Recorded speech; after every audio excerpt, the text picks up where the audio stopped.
Bonjour à tous. Alors, viens Shannon. Oh, je démarre une vidéo et c'est maintenant qu'elle choisit. Allez, viens. Alors, vidéo numéro 2. J'ai failli pas retrouver mon décor. J'espère que vous allez bien. Oui. Bon, excusez Shannon, hein, vous la connaissez maintenant. Viens, allez, viens sous la couverture, viens. Voilà, on s'installe chaleureusement. On va terminer aujourd'hui la vidéo. Je vous avais dit qu'il y aurait 2 vidéos. Bon ben voilà, écoutez, qu'est-ce que vous voulez que je vous dise, hein? T'es magnifique, ma chérie. Oh. On a un petit souci en direct. On va terminer aujourd'hui le livre de Omraam Mikhaël Aïvanhov, Comment la pensée se réalise dans la matière. Ce sera la vidéo donc aujourd'hui numéro 2 qui suit la vidéo des égrégores. Vous trouverez les vidéos dans les playlists, ne vous inquiétez pas.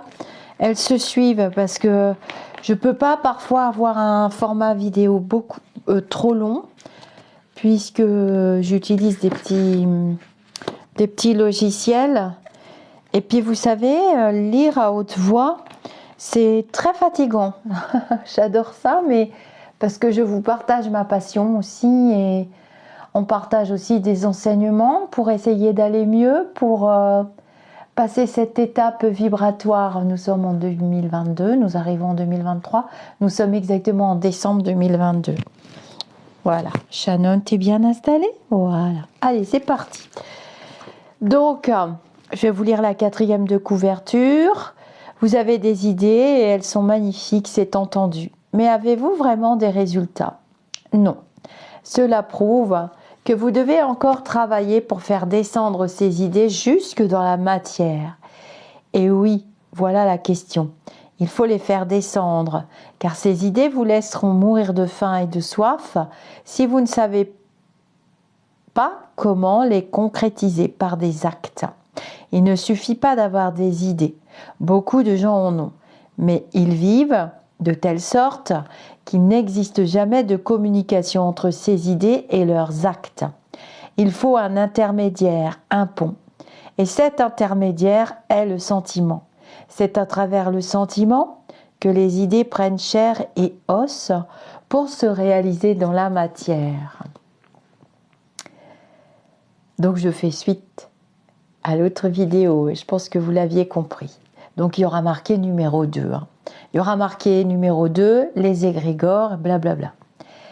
Il faut donc savoir avant tout que la pensée ne peut pas exercer directement son pouvoir dans le plan physique.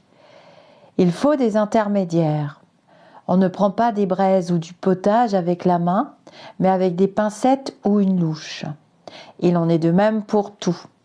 Et le bras, si l'on veut comprendre ce qu'est un bras, eh bien, c'est justement l'intermédiaire entre la pensée et l'objet.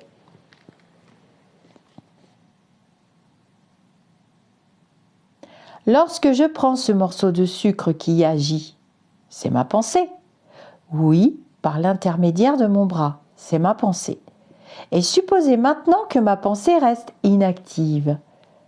Ben voilà, j'ai le bras, mais aucune pensée, aucun désir ne le pousse à prendre ce sucre. Eh bien, mon bras n'ira pas le prendre. C'est dans ce sens que l'on peut parler de la puissance de la pensée. C'est toujours la pensée qui fait courir les gens ou qui les arrête, qui suscite les guerres, les dévastations les plus nobles, les dévastations les pires ou les plus nobles entreprises. Oui, il y a la pensée. La pensée est agissante, mais à condition qu'il y ait des bras pour la réaliser. Et l'homme aussi est un exécutant, un bras. Le bras de l'homme est un symbole de l'homme lui-même qui représente alors un autre bras. Oui, le bras est un résumé de l'homme. L'homme est un bras pour la pensée et il se peut que la pensée soit aussi un bras pour d'autres pensées dans des régions de plus en plus élevées jusqu'à la divinité qui utilise tous les bras, c'est-à-dire toutes les créatures. Et voilà pourquoi la science initiatique a de tout temps formulé l'idée que tout ce que nous voyons dans la nature, les animaux, les insectes, les arbres, les montagnes, les lacs, les fruits, les fleurs, ne sont que des pensées cristallisées. Oui, des pensées projetées par Dieu et qui sont devenues visibles. Vous aussi, vous êtes des pensées matérialisées. L'homme est une pensée, une idée. Et pour savoir maintenant quelle est la pensée, quelle est l'idée qui est à l'origine d'une créature, il suffit de se baser sur la forme de cette créature. Si un homme est parfait, c'est que la pensée qui lui a donné naissance est parfaite. Chaque pensée se matérialise. La pieuvre, le ver, le scorpion, le tigre ont pris la couleur, la forme, l'allure de la pensée qui s'est introduite au-dedans. Une pensée de cruauté, une pensée de méchanceté, une pensée de haine ou de ruse ou de sensualité. Donc, chaque pensée, chaque idée, quoique ces deux termes idée et pensée aient un sens différent, a une forme, une couleur, une dimension. C'est pourquoi tous les initiés voient et envisagent le monde comme une création de la pensée, une condensation de la pensée, de la pensée divine. Lorsque les hommes ont des pensées et des désirs divins, déjà ces pensées et ces désirs se réalisent quelque part dans l'univers, mais aussi dans leur être lui-même. Et lorsque les hommes sont méchants, vindicatifs, cruels, leurs pensées et leurs désirs se réalisent aussi toujours sous une forme ou sous une autre, quelque part dans le monde et en eux-mêmes. Ce n'est évidemment pas visible tout de suite, mais un beau jour tout se voit.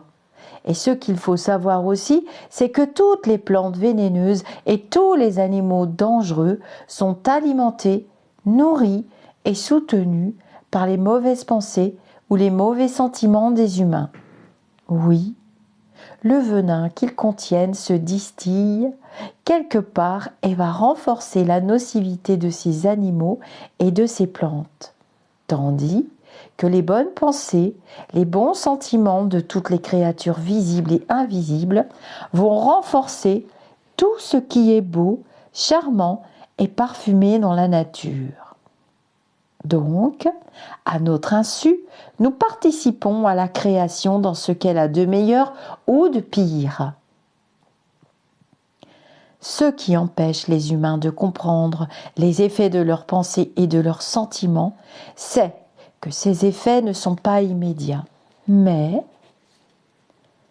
ce ne sont pas les effets immédiats qui doivent vous convaincre. Certains disent, puisque nous ne voyons pas le résultat, il nous est impossible de croire.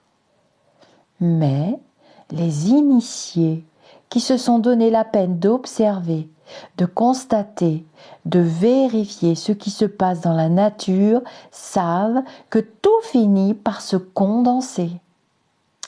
Exactement comme cela se produit pour la cristallisation des sels. Vous regardez un liquide où un chimiste a fait dissoudre un sel et vous dites « il n'y a rien dans ce liquide ». Eh bien, c'est parce que vous ne voyez rien. Attendez, dit le chimiste, on va le chauffer. Et sous l'effet de la chaleur, des cristaux apparaissent alors. Si on donne des conditions convenables à un sel, il cristallise. Il y a aussi beaucoup de choses dans la tête des humains. Si vous leur donnez des conditions convenables, vous les verrez se matérialiser par des actes. Je vous dirai maintenant que la pensée peut aussi se réaliser d'une autre manière. Quelqu'un veut, par exemple, mettre la pensée du sel dans un potage. D'après moi, je vous l'ai dit, il est préférable de saler sa soupe en prenant le sel avec la main. Mais supposez que certains connaissent les lois de matérialisation de la pensée telles qu'on la pratique dans les séances spirites. Ils peuvent alors matérialiser une main fluidique et avec cette main-là, qui est déjà condensée mais invisible, ils iront chercher le sel et le mettront dans le potage.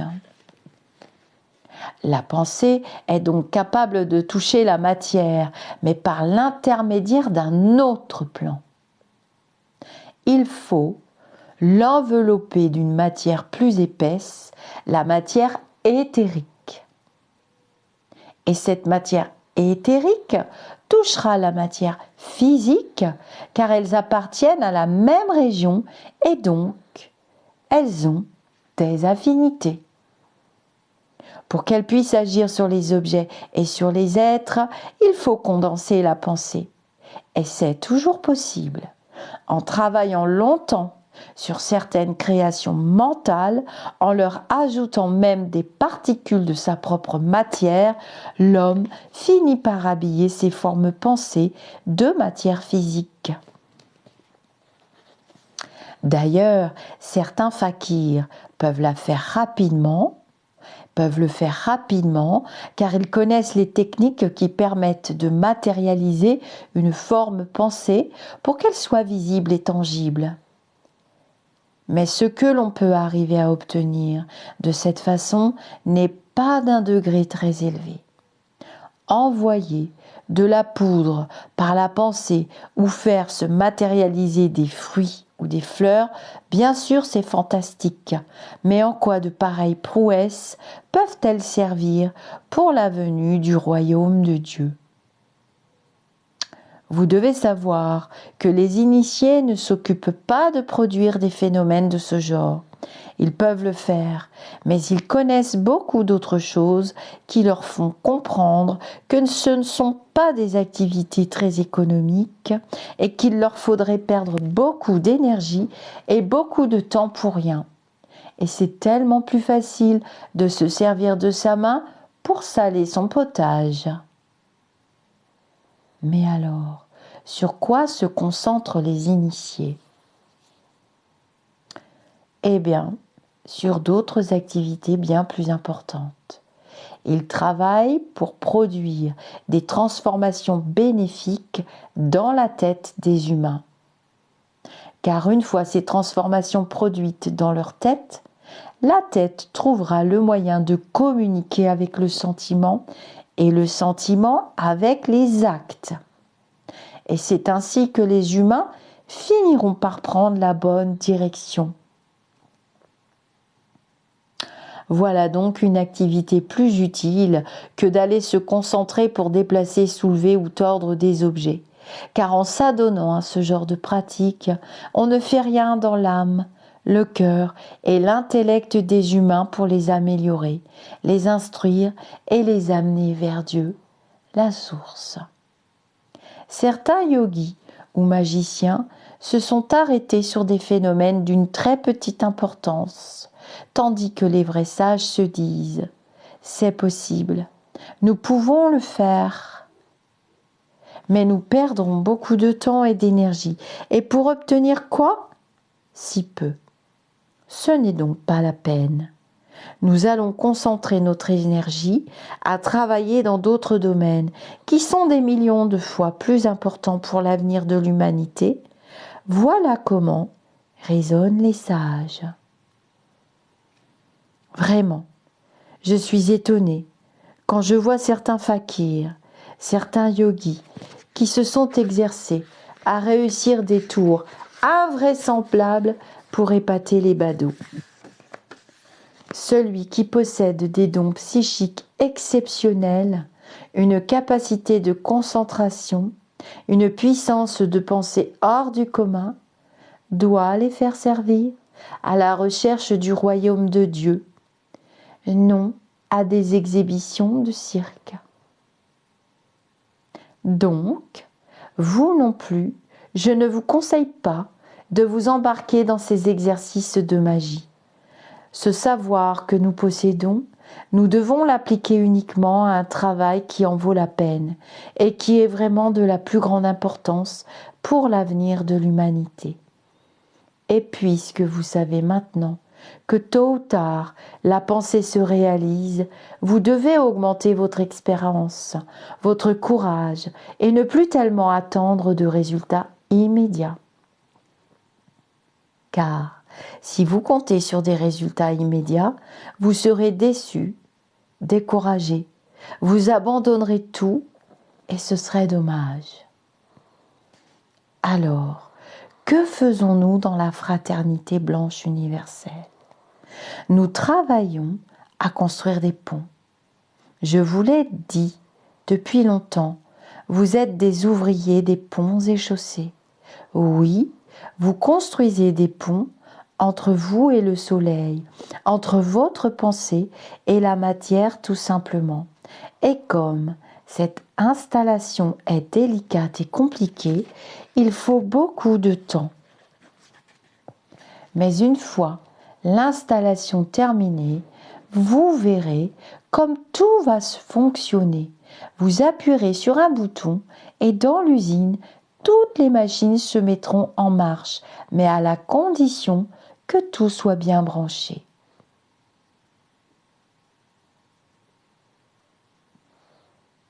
Regardez aussi une montre.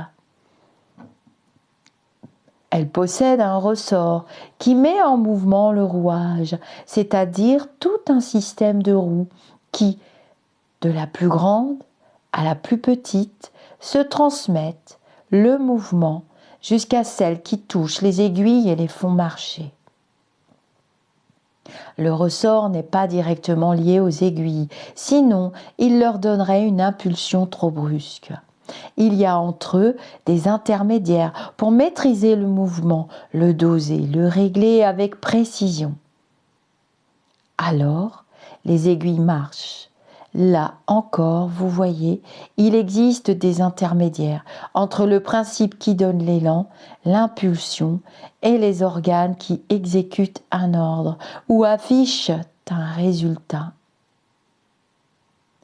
Et il y a encore d'autres mécanismes dans une montre que vous retrouverez dans l'organisme humain.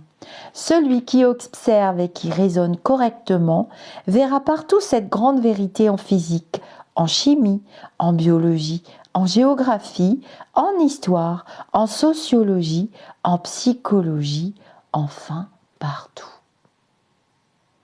Pour que le corps physique ou la Terre se transforme, il faut d'abord établir les communications avec les mondes de l'esprit, avec le ciel. On peut dire aussi avec le monde des idées, dont parlait Platon. C'est-à-dire le monde intelligible, le monde des archétypes, qui n'est autre pour moi que le monde du divin. Ces voies de communication passent par l'âme.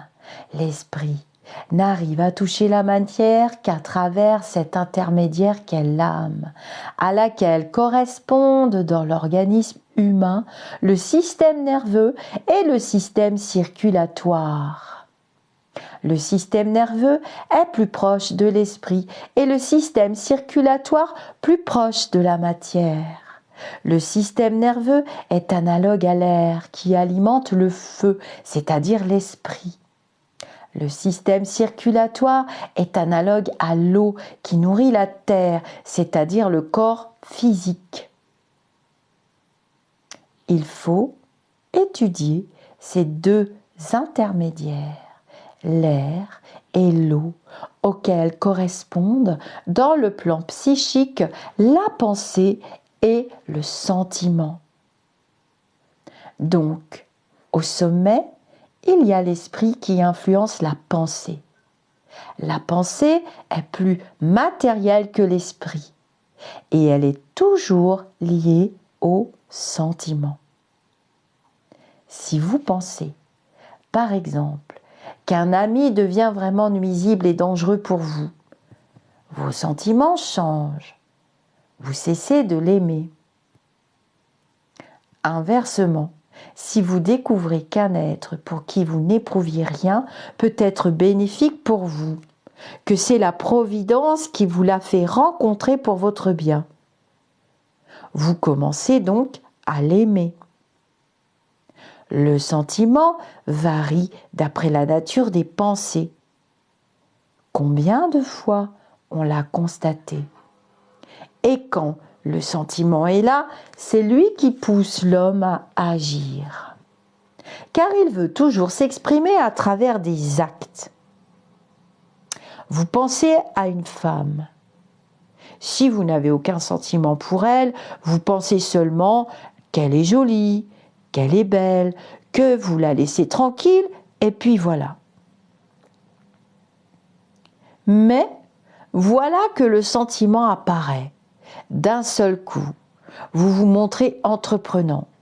Le sentiment n'attend pas. Il met votre corps en mouvement et vous galopez pour lui acheter des fleurs, lui faire la cour ou l'embrasser. Quand le sentiment n'est pas là, même en la trouvant charmante, merveilleuse, vous pensez « bon, elle ne me dit rien ». Mais dès que le sentiment est là, ce n'est plus la même chose. Il se réalise tout de suite dans la matière car il est lié à elle et il déclenche un mécanisme. N'essayez pas de toucher la matière directement par votre pensée. Vous n'y arriverez pas. La pensée sert surtout à connaître, à comprendre, à s'orienter, mais elle ne peut pas agir sur la matière si le cœur ne s'en mêle pas. Tant que le désir et le sentiment ne sont pas éveillés en vous, vous ne faites rien. Vous agirez peut-être pour certaines raisons, mais sans conviction et sans goût.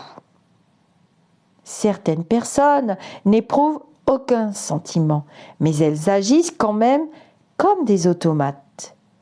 Tandis que si le sentiment est là, eh bien, évidemment, cela ne veut pas dire que l'on se conduise mieux.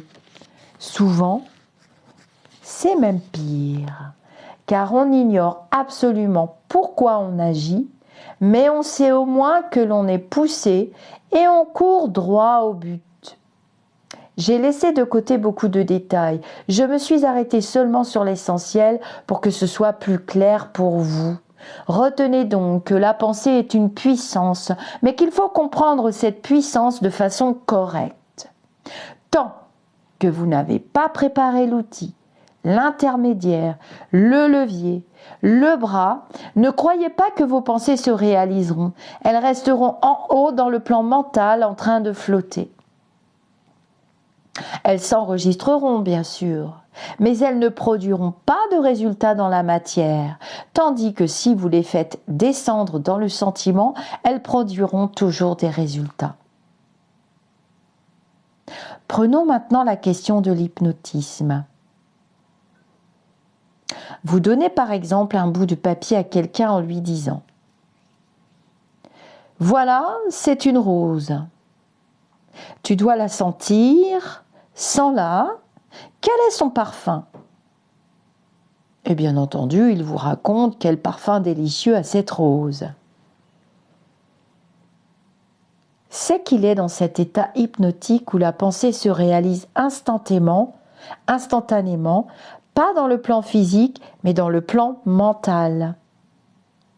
Cet homme a capté votre pensée avec les paroles que vous avez prononcées, et déjà formé la rose sur le plan mental. Et comme l'homme n'est plus dans le plan physique, il respire avec un odorat plus subtil dans le plan mental. Donc, il sent le parfum de la rose, il ne se trompe pas, il est sûr de lui.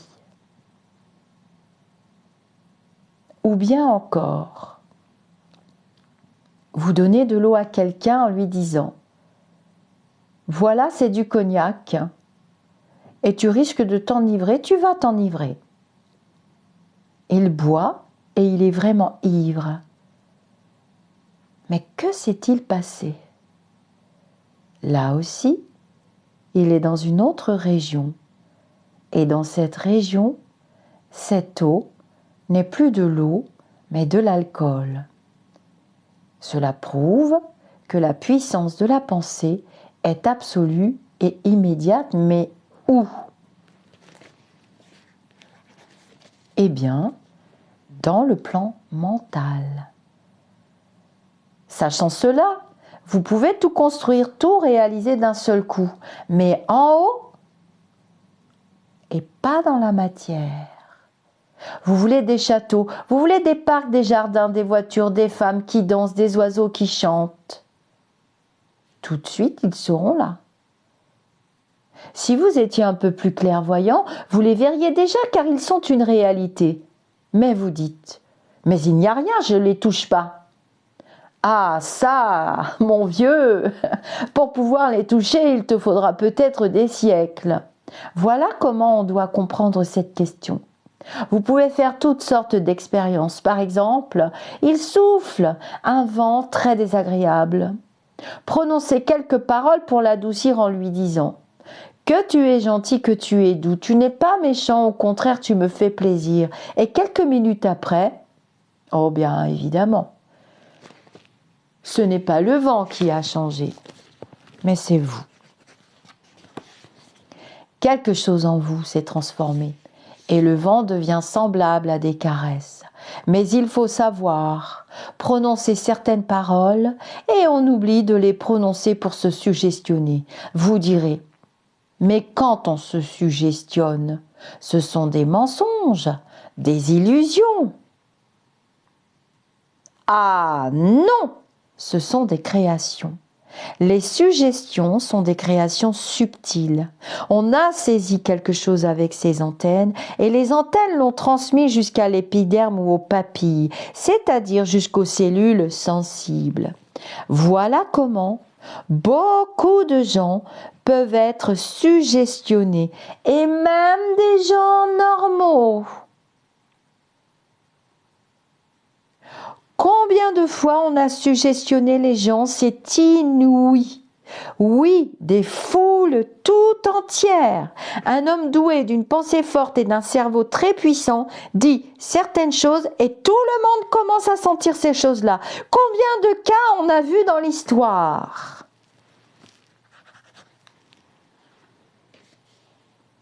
Voilà. Vous tirez maintenant une conclusion.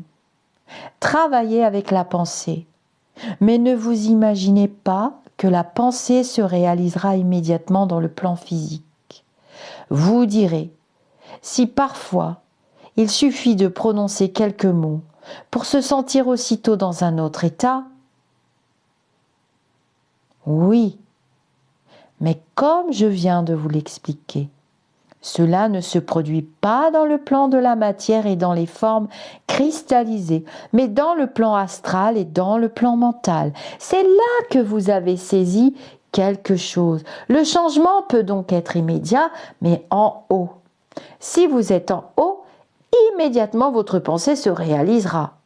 Dans le monde physique aussi d'ailleurs, la pensée peut se réaliser immédiatement quelquefois. Certains mages ou magiciens sont capables de faire éclater des tempêtes ou de les apaiser, de provoquer des maladies ou des guérisons. Mais ils ont travaillé sur les intermédiaires, sur les ponts et chaussées. Mais vous, en tout cas, je ne vous conseille pas de vous lancer à exercer la puissance de votre pensée dans la matière. Travaillez avec la puissance de la pensée, mais en haut, en demandant les meilleures choses pour votre évolution et celle du monde entier. Là, vous aurez toujours des résultats. Et ensuite, armez-vous de patience et attendez. Ma foi, ma confiance ne sont pas basées sur du vide, sur des illusions, mais sur une science. Tout ce que je crois, tout ce que j'espère, tout ce que je fais est fondé sur un savoir. Et vous pouvez entrer directement dans ce savoir. Si vous n'avez pas de résultat, il ne faut pas dire que tout ce qu'on vous a appris est mensonger. Il faut réviser de nouveau vos installations pour voir s'il n'y a pas une pièce qui manque quelque part. Impossible de mettre votre voiture en marche s'il manque certaines pièces. Impossible d'avoir l'heure s'il y a des poussières dans votre montre. Il faut la donner à nettoyer. Donc, si quelque chose ne marche pas en vous, ce n'est pas la science qui est fautive, c'est peut-être votre savoir qui n'est pas complet. Une fois que vous avez compris cela, vous avez toutes les possibilités de créer, car les créations de l'esprit sont les vraies créations. Vous ne les voyez pas?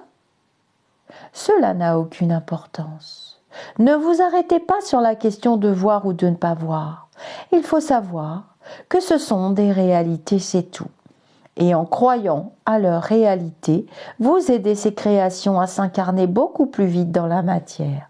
Oui, si vous connaissez bien toutes ces vérités, vous pouvez faciliter le travail de tous les esprits lumineux dans le monde, ce travail auquel vous êtes tous destinés à participer un jour pleinement, consciemment. Si, jusqu'à maintenant, votre travail est resté inefficace, c'est que vous n'étiez pas prêt. Les intermédiaires n'étaient pas encore au point. Vous n'aviez pas encore suffisamment travaillé sur vous. Vous ne les connaissiez même pas. Alors, comment travailler sur ce que l'on ne connaît pas? Mais puisque vous connaissez maintenant leur existence et leur importance avec la plénitude de la foi, vous arriverez à travailler sur ces intermédiaires et ensuite vous pourrez vous jeter dans ces créations fantastiques. Déjà, certains d'entre vous commencent à réaliser ces créations, mais elles sont encore hybrides, encore chétives et instables parce que vous n'êtes ni convaincu, ni très conscient, et une autre partie de vos pensées se promène par ici, et une autre par là. Certains jours, vous êtes plus conscient, plus en accord avec votre idéal divin, plus décidé enfin à vous mettre en harmonie avec lui, mais d'autres jours vous dites « Bon, aujourd'hui je me laisse faire, mais demain on verra. » Aujourd'hui, je fais une petite concession, mais demain, je me reprendrai. Bon, eh bien, comme vous voulez. Mais ne vous étonnez pas si votre pensée reste inefficace. Maintenant, direz-vous, comment se mettre en contact avec le monde de l'esprit? Je vous parlais tout à l'heure des antennes qui captent les ondes et les vibrations. L'homme possède de telles antennes, des antennes spirituelles. Mais tandis que les antennes matérielles de radio, de télévision restent fixes, les antennes spirituelles, elles, sont mobiles, extrêmement mobiles, parce qu'elles sont vivantes. Ces antennes sont comparables à une série de diapasons qui, suivant la longueur de leurs branches, vibrent à certaines longueurs d'onde, avec lesquelles ils sont en résonance, en affinité. Vous pouvez faire une expérience. Vous disposez sur des supports plusieurs diapasons de longueur inégale. Et vous jouez au piano différentes notes, do, mi, la, etc., etc. À chaque note, vous entendrez un diapason qui répond. C'est celui qui se trouve en parfaite affinité avec l'onde qui lui parvient. Il en est de même pour l'homme. S'il veut capter les ondes du ciel, il doit raccourcir ses antennes. Plus il les allonge, plus il reçoit les ondes d'en bas jusqu'au monde infernal. Il dépend donc de l'homme de se mettre en contact et de vibrer sur telle ou telle longueur d'onde, d'après les longueurs de ses antennes. Je dis allonger ou raccourcir ses antennes, mais c'est une façon de parler, une métaphore. On peut employer aussi d'autres expressions qui signifient que l'homme se matérialise ou se spiritualise.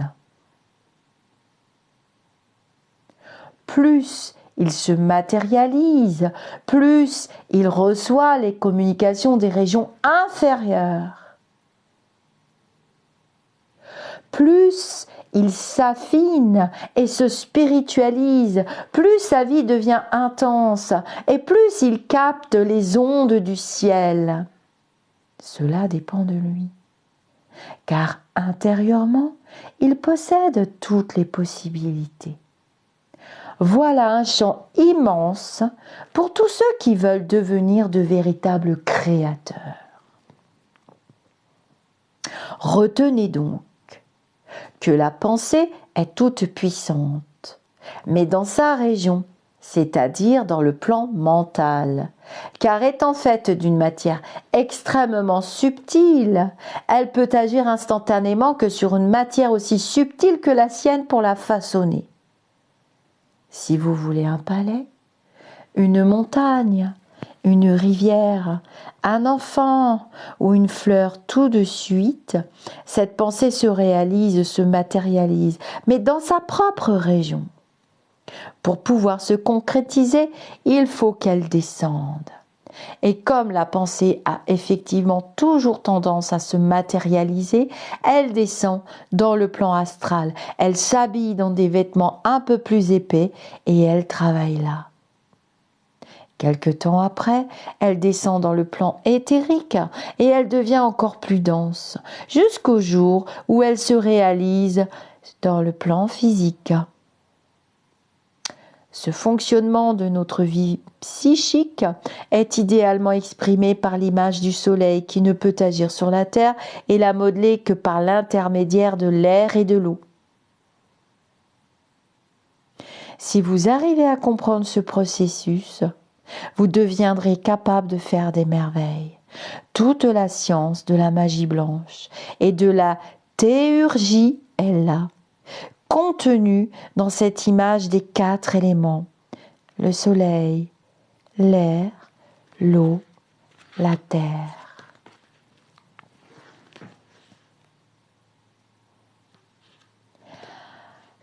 Alors voilà pour cette fin de lecture tirée du livre « Comment la pensée se réalise dans la matière ». À propos aussi des égrégores, je voudrais revenir sur un petit passage qui a beaucoup résonné en moi, puisque dans ce livre, il explique donc que vos pensées se réalisent dans la matière en passant par le filtre du mental et du sentiment, et donc du corps émotionnel. Le mental, la pensée, le sentiment, on passe à l'acte avec notre corps physique.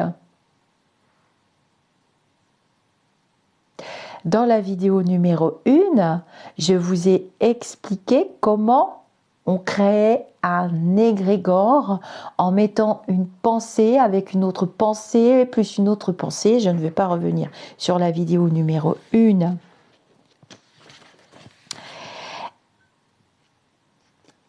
Et vous voyez que là, il parle des bonnes pensées. Vous voyez, tandis que les bonnes pensées, les bons sentiments de toutes les créatures visibles et invisibles vont renforcer tout ce qui est beau, charmant et parfumé. Donc, à notre insu, nous participons à la création de quelque chose de beau. C'est ce que je vous explique depuis le début de la chaîne. Donc, je connecte avec l'élu lumineux qui me dirige vers ce type de littérature afin d'acter et afin que ça prenne forme dans la matière à travers l'utilisation d'un réseau social. Vous assistez depuis quelque temps à l'utilisation d'un réseau social, pour la plupart d'entre vous, d'une manière qui peut déplaire et d'une manière qui est aussi dangereuse pour le commun des mortels.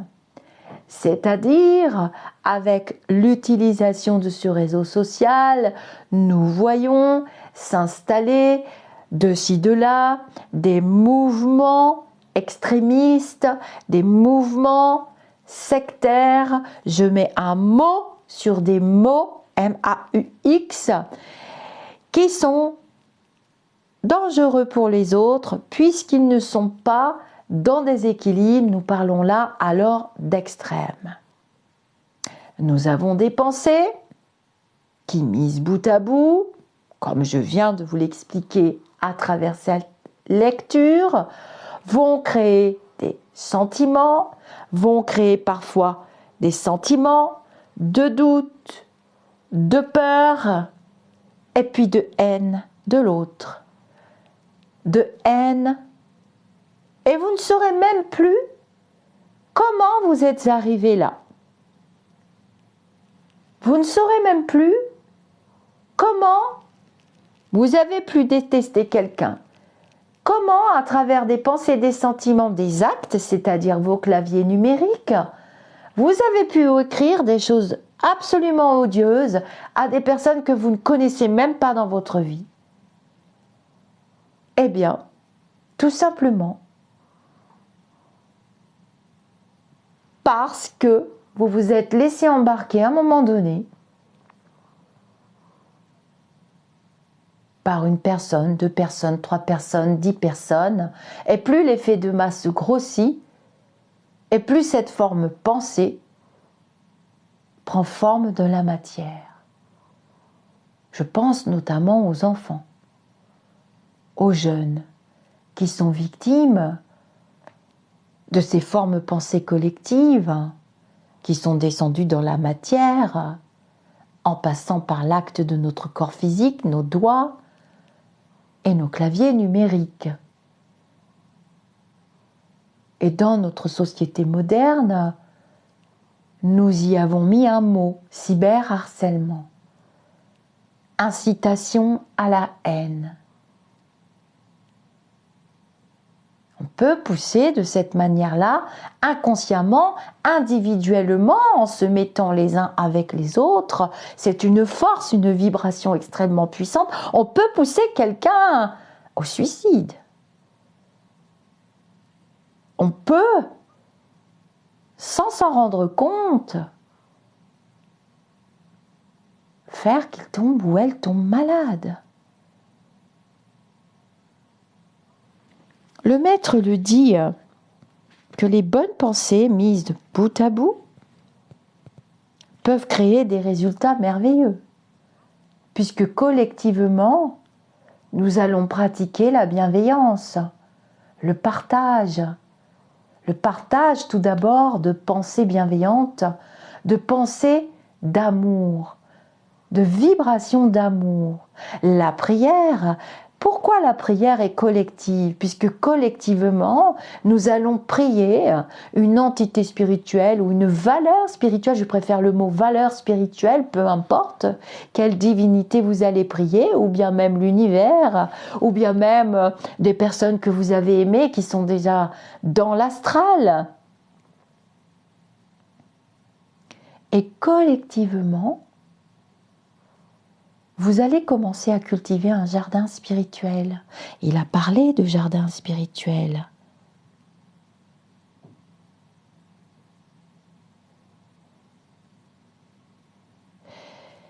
Il a parlé dans cet extrait que les personnes, il a parlé des personnes qui étaient initiées.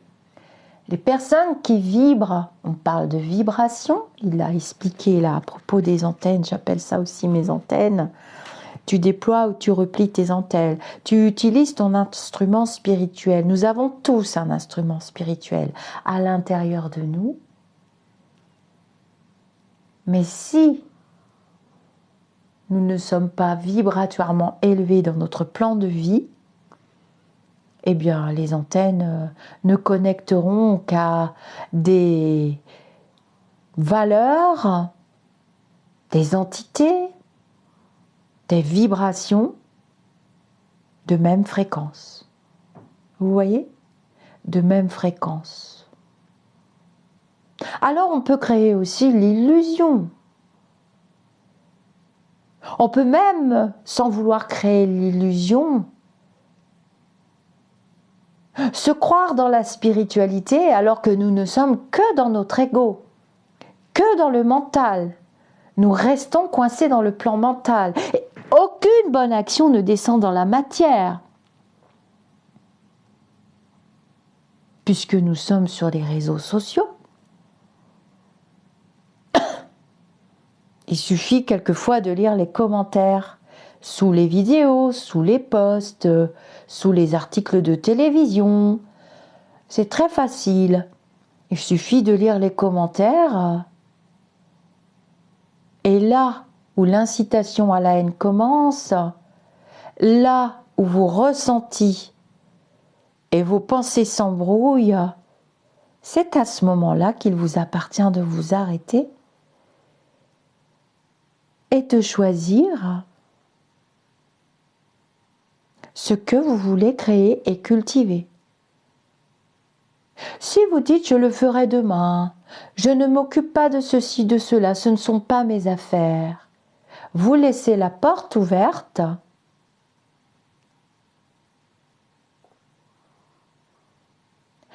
à des valeurs, à des sectes, à des dictates dont vous aurez à rendre des comptes un jour, puisque vous devrez bien vous dire « ah oui, j'avais vu, mais je n'ai pas fait, je n'ai pas participé ». Ou même pire, vous avez mis de l'huile sur le feu. Vous avez rajouté vos pensées à ces formes pensées qui sont devenues des actes dans la matière. Ces formes pensées,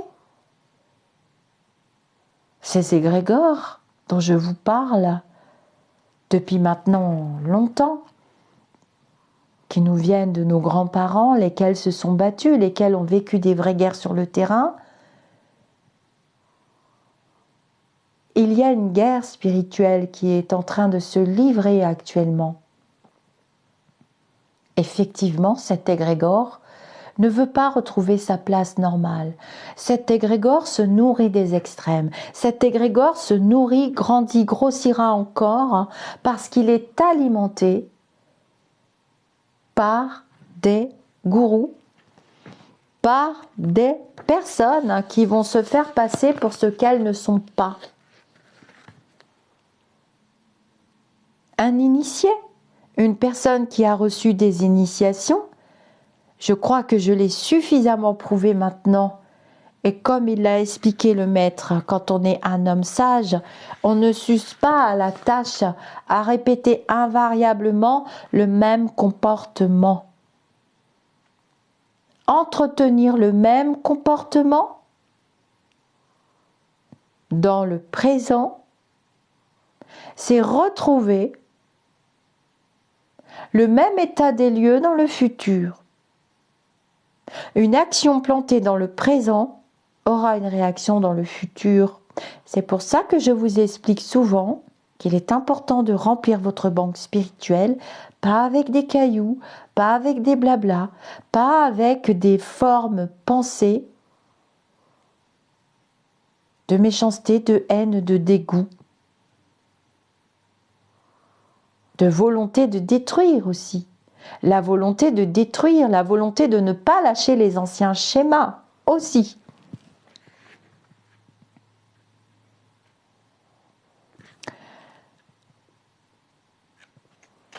Le maître l'a dit,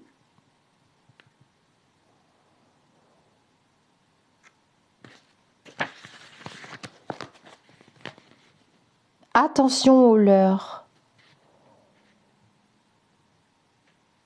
Le sentiment n'attend pas, il met votre corps en mouvement et vous galopez. Vous galopez.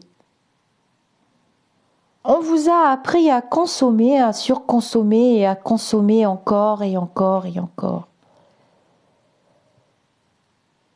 On vous a appris à croire aux apparences.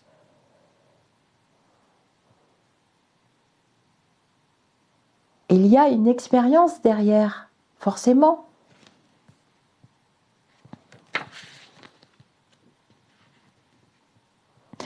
Que faisons-nous pour la fraternité ? Nous travaillons à construire des ponts. Nous sommes des ouvriers des ponts et chaussées. Oui, Vous construisez des ponts entre vous et le soleil, entre votre pensée et la matière tout simplement. Et comme cette installation est délicate et compliquée, il faut beaucoup de temps. Mais une fois l'installation terminée, vous verrez comment tout va fonctionner.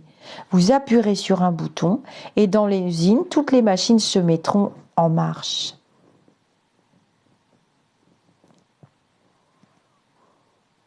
Et il y a toujours un intermédiaire, Pratiquement toujours, nous sommes sortis avec grand-peine et à coups de guerre des dogmes, des religions, des églises, enfin, pas tout à fait, puisque certaines religions sont encore dans les extrêmes.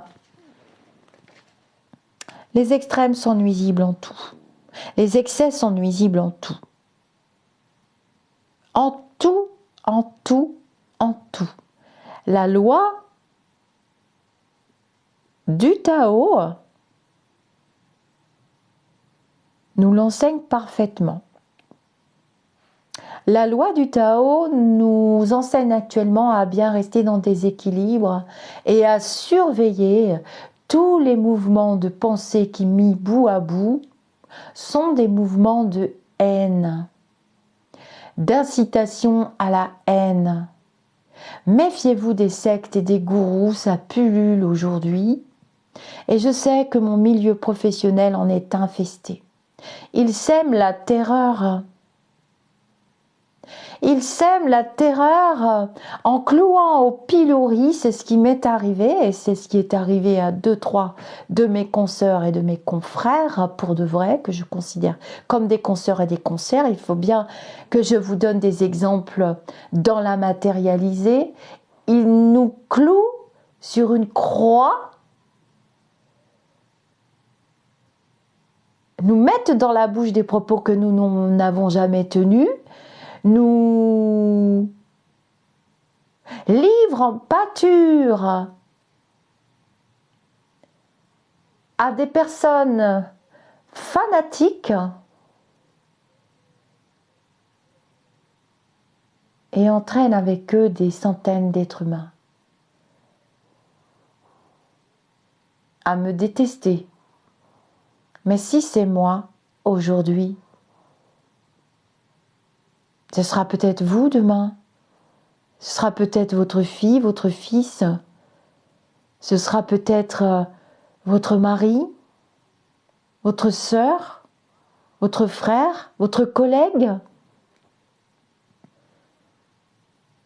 Le harcèlement, l'incitation à la haine et surtout le cyberharcèlement, c'est un fléau. C'est pour ça que j'ai tenu à faire ces vidéos, pour vous expliquer comment la pensée, une simple pensée au départ, et ensuite ça dérape, c'est trop tard et on se dit « j'ai rien fait ». Je dois porter cette croix, je dois vivre avec le fait que j'ai vu, j'ai assisté, j'ai cautionné, je n'ai rien fait. Alors je vais bien entendu, puisque je sais comment ça fonctionne. Et puis j'ai reçu beaucoup d'aide aussi, beaucoup de soutien de ma communauté, d'autres communautés, de collègues, de personnes qui sont tout simplement bienveillantes, de personnes qui commencent à comprendre et qui commencent à me dire mais comment vous faites, c'est ultra violent, de personnes qui m'ont demandé pardon, de personnes qui m'ont dit mais je ne savais pas, je croyais que. C'est bien la force de l'illusion des forces sombres justement, c'est de vous faire croire que les forces sombres sont lumineuses, on vous promet monts et merveilles qui doivent se réaliser dans la matérialité en utilisant la divination. Je sais, je reviens au même. La divination est une faculté spirituelle que seuls quelques éveillés et quelques initiés possèdent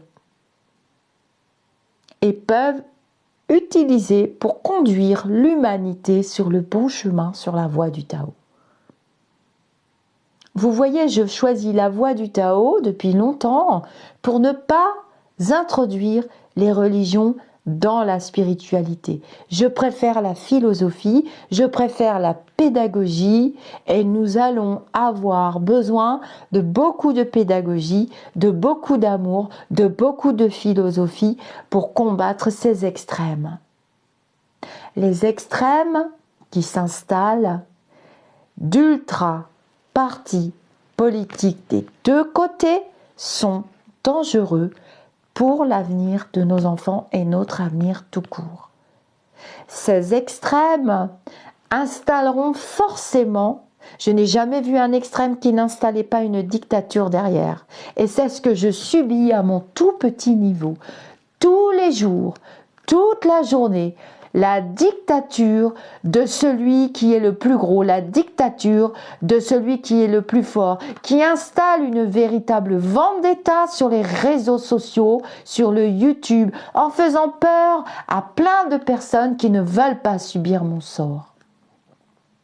Je parle bien entendu de mon milieu professionnel et de ce que je connais. Je ne peux vous donner des métaphores que à travers les expériences que je traverse, puisque j'ai travaillé avec ma pensée, mes sentiments et ce que je voulais faire de cette expérience. Nous sommes des constructeurs de ponts.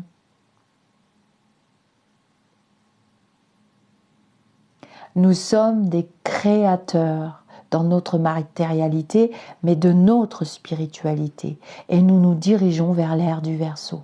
Et nous souhaitons un monde meilleur. Est-ce que vous pensez que vous n'êtes pas un co-créateur, ne serait-ce qu'à votre petit niveau? Puis si vous vous êtes trompé, mais que vous vous en rendez compte, demandez pardon. Partez. Qu'est-ce qui vous oblige à rester? Qu'est-ce qui vous oblige à entretenir ce mouvement de haine, ce mouvement d'incitation?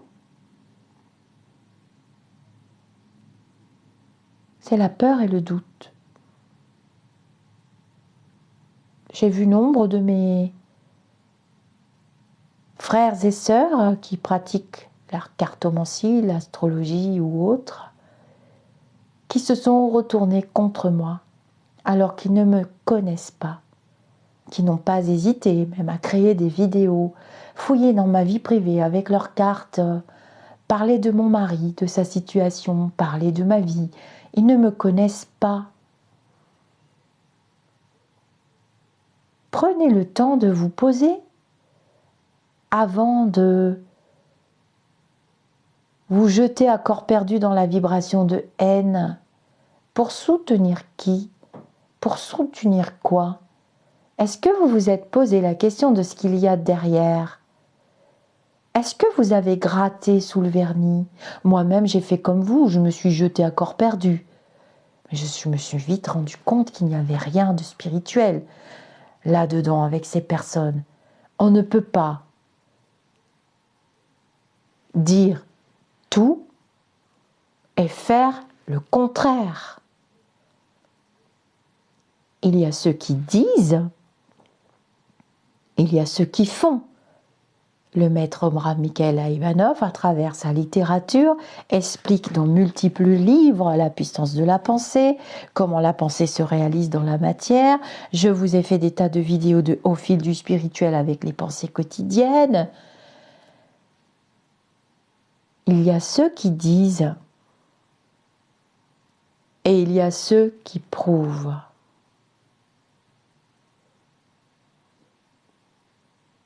Retenez bien ces notions. Vous êtes créateur.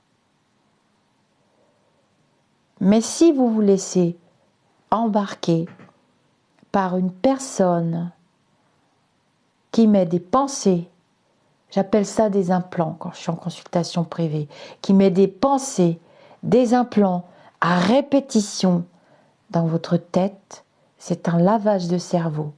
Vous avez tous une carte d'électeur. Vous pouvez tout à fait cautionner les extrêmes, hein. Vous pouvez tout à fait cyberharceler, vous pouvez tout à fait haïr quelqu'un.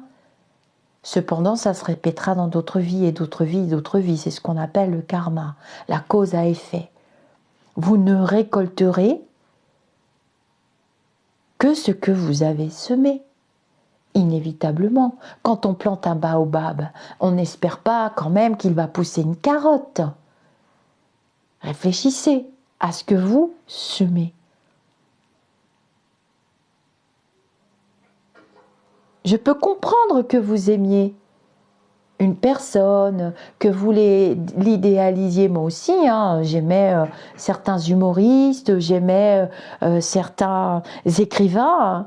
Mais quand je me suis aperçue de ce qu'ils étaient vraiment et les idées qu'ils propageaient, je n'adhérais pas à cette forme d'idée.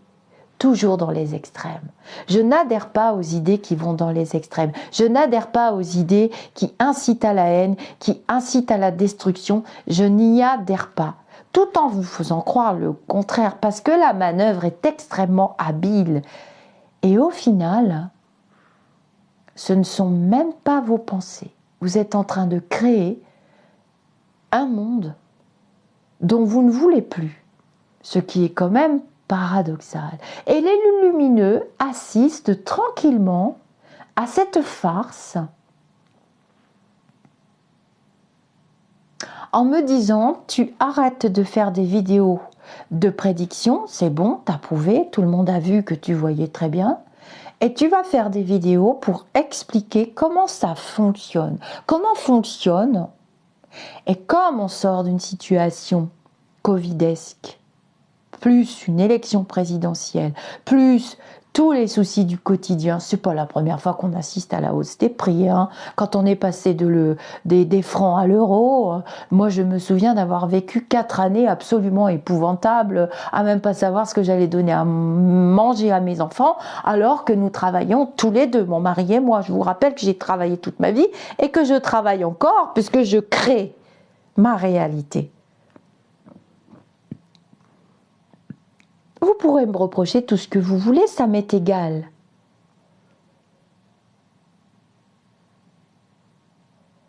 Puisque ce sont vos choix. Mais je ne cautionnerai jamais l'incitation à la haine en masse, ni le cyberharcèlement. Et j'acterai dans le plan physique. Bien entendu, il y a des lois, des règlements qui ont été créés par les humains, puisque les humains savent qu'il y a d'autres humains qui ne respectent pas les autres et qui, pour le pouvoir, l'argent et l'ego, seraient prêts à n'importe quoi, quitte à faire tuer quelqu'un par un fanatique, quitte à ce que sa vie soit complètement bousillée. C'est l'histoire de Nelson Mandela qui a défendu ses idées jusqu'au bout.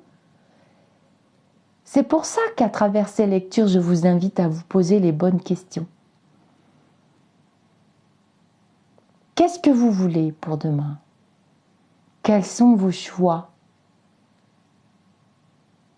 À votre niveau quotidien, que tirez-vous de l'expérience? À votre niveau quotidien, qu'acteriez-vous pour que cela cesse?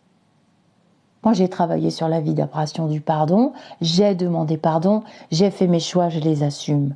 Et regardez où je me retrouve. Clouée sur une croix, dans des posts, dans des vidéos, qui ne sont que tissus de mensonges. Je ne pratique pas la délation, ça ne fait pas partie de mes vibrations. On me prête un visage, on me prête un costume, on me met dans la bouche des mots que je n'ai pas dit, des prophéties que je n'ai jamais faites, des incitations les plus horribles les unes que les autres que je n'ai jamais fait de ma vie. Ben, c'est pas grave, je continue d'avancer quand même et je continuerai à prêcher avec mon bâton de pèlerin et jusqu'à la fin de mes jours, puisque c'est ma banque spirituelle que je remplis. J'ai planté des baobabs, j'espère obtenir des baobabs, et non pas des carottes ou des cailloux et que rien ne pousse. Mais je vous le dis, et je vous le redis, Allez chercher. N'entretenez pas une vibration de haine. On n'envoie pas de la haine sur de la haine. On n'envoie pas de l'invective sur de l'invective. On n'envoie pas de l'agressivité sur de l'agressivité. On envoie de l'amour, de la bienveillance. On essaye de sauver les frères et les sœurs qui sont embarqués. Si vous voyez un navire couler avec un capitaine qui dit de toute façon moi je veux mourir, je m'en fous, on va tous mourir ensemble, pareil pour un avion, vous allez quand même essayer de sauver quelques personnes. Eh bien faites-le. C'est pas parce qu'on est sur un réseau social qu'on peut pas le faire, hein.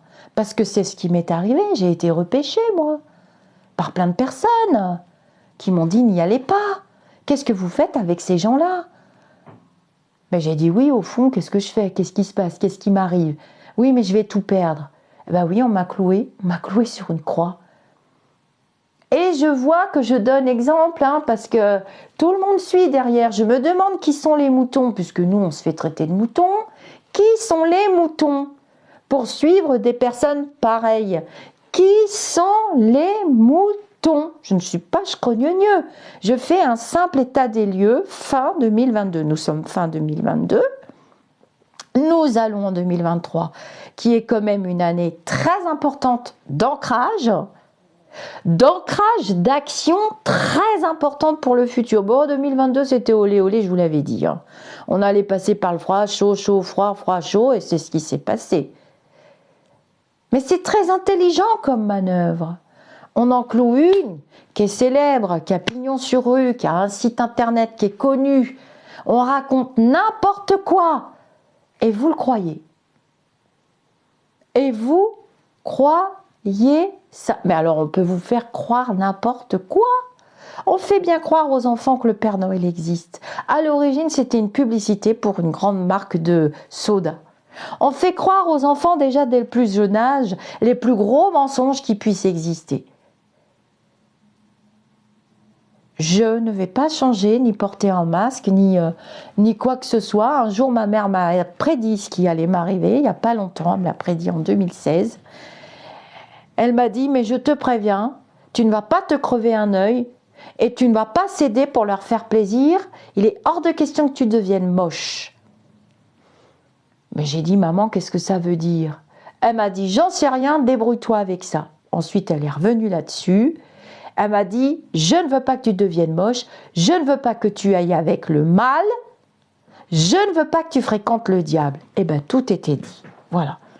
Je ne deviendrai pas moche, je ne me crèverai pas un œil pour faire plaisir à qui que ce soit, et je vous invite à travailler sur vos formes pensées, à continuer de cultiver l'égrégore de joie, d'amour, de partage, parce que la planète, de toute façon, ne peut plus fournir à hauteur de ce que nous avons gaspillé. Ça, c'est clair. Je vous dis namasté et je démarre une autre vidéo puisque c'est la semaine des tournages vidéo. Bye bye!